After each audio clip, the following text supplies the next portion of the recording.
Florida State took on Wake Forest on Saturday based on recruiting footprint, meaning how much talent is in that particular program's backyard, meaning the state of Florida, and then the Carolina area, based on facilities, based on resources and money, based on tradition and prestige, based on name brand.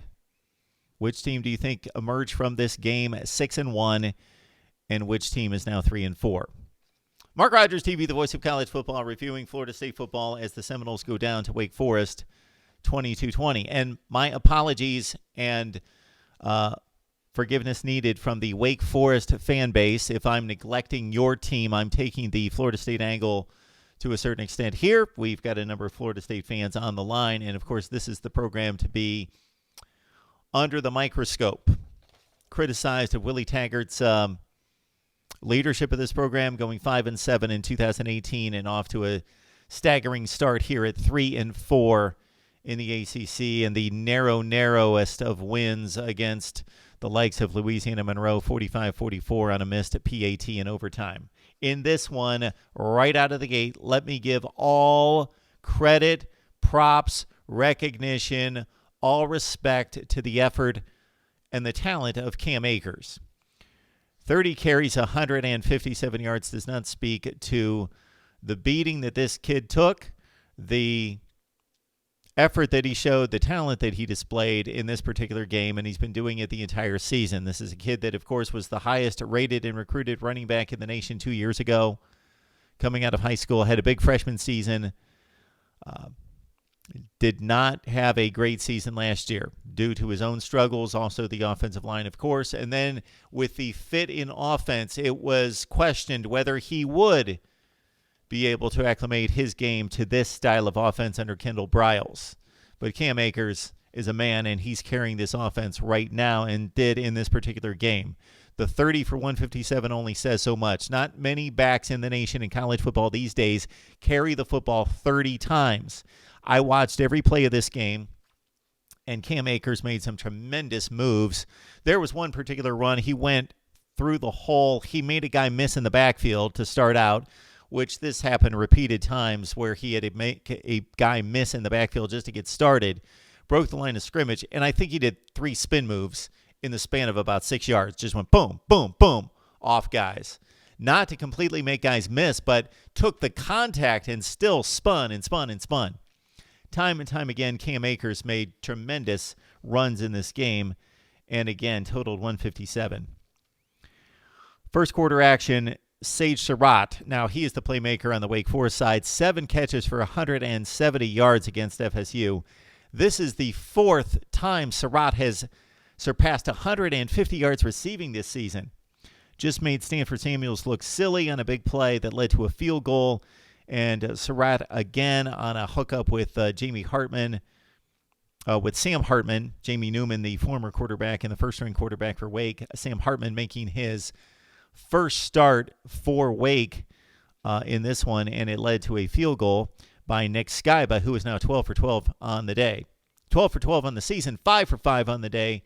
As Wake Forest, you typically think of, okay, to win a tightly contested game against an opponent that's at least as good as you've got to cash in the red zone. Well, Wake Forest didn't do it. They only scored 1 touchdown, but the 5 field goals were enough. Perfect from 3-point distance in a 22-20 win. Again, Cam Akers, tremendous.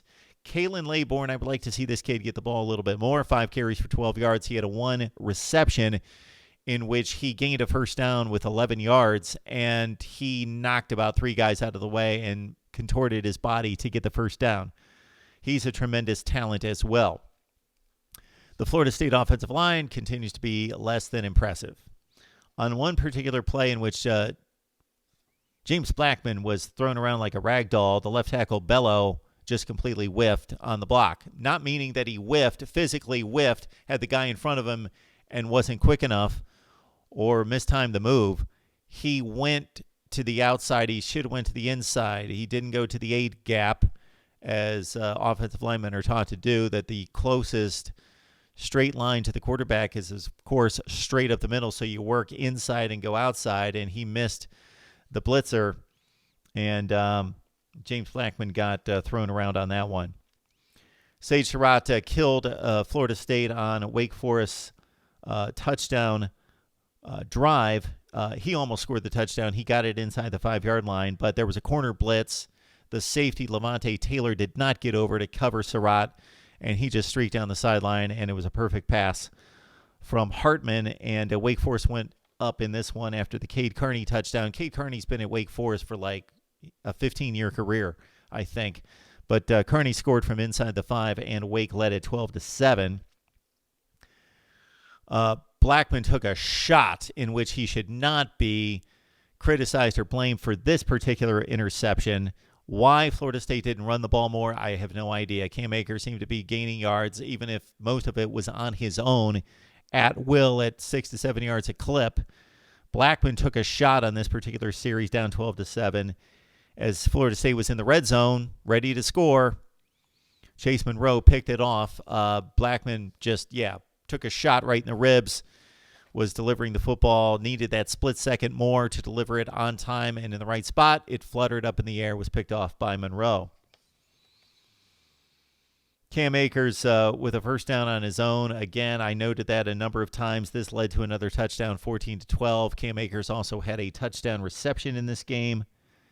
Kendall Hinton, remember when he was vying for the quarterback position at Wake Forest, battling John Wolford, who had an outstanding, tremendous senior season when Wake Forest finally got some playmakers. But Kendall Hinton made one of the catches of the year on an out route from Hartman that was thrown way behind him. He leaped up and he made a one-handed catch, basically just kind of swiped and backhanded the football amazingly while he was high-pointing the football at the same time.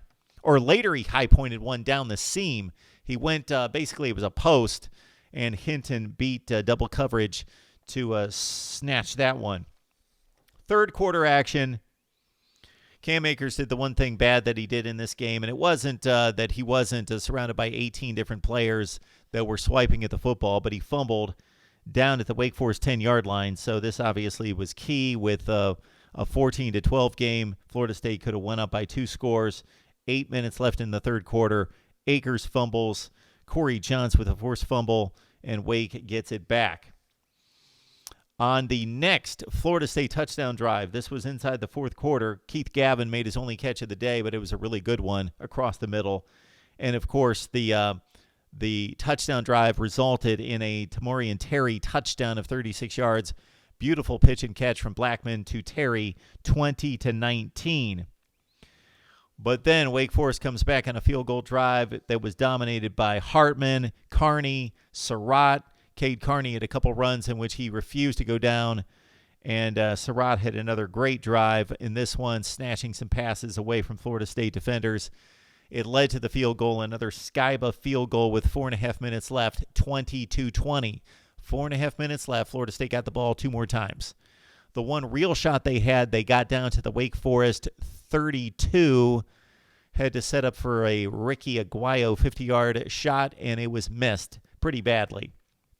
Last gasp for Florida State after they turned over Wake Forest. Basically turned out to be a disaster. They didn't have much of a chance anyway at their own 20-yard line. And there were 2 consecutive snaps in which Blackman botched the snap. One was a bad snap. One he just flat out dropped, or the ball came out of his hand.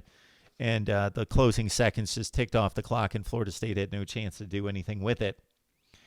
Jamie Newman, the ACC leader in total yards per game, could not play in this one. He was replaced by Sam Hartman, who did a fine job completing a 21 of 38 for 308 yards as a Wake Forest wins at 22-20 to move on to 6-1.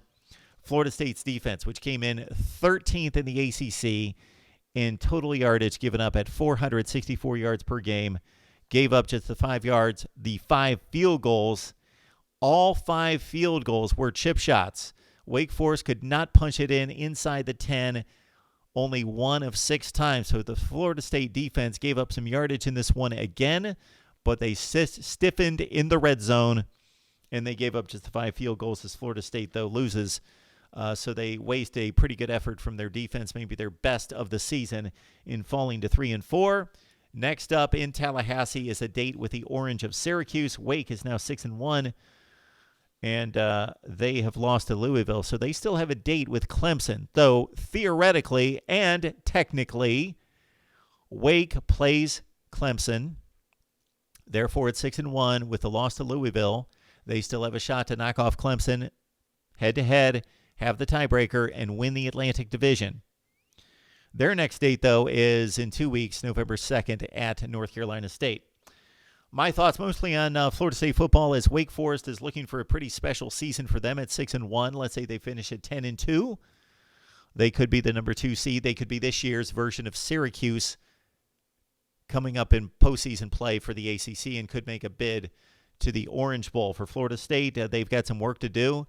They've got to go 3-2 in their final 5 games with the likes of Florida on the schedule and Miami having their own problems for the Seminoles to reach postseason play in a season in which they should. Your thoughts on FSU and Wake right here at Mark Rogers TV, the voice of college football. Please like, comment, share the videos, and subscribe.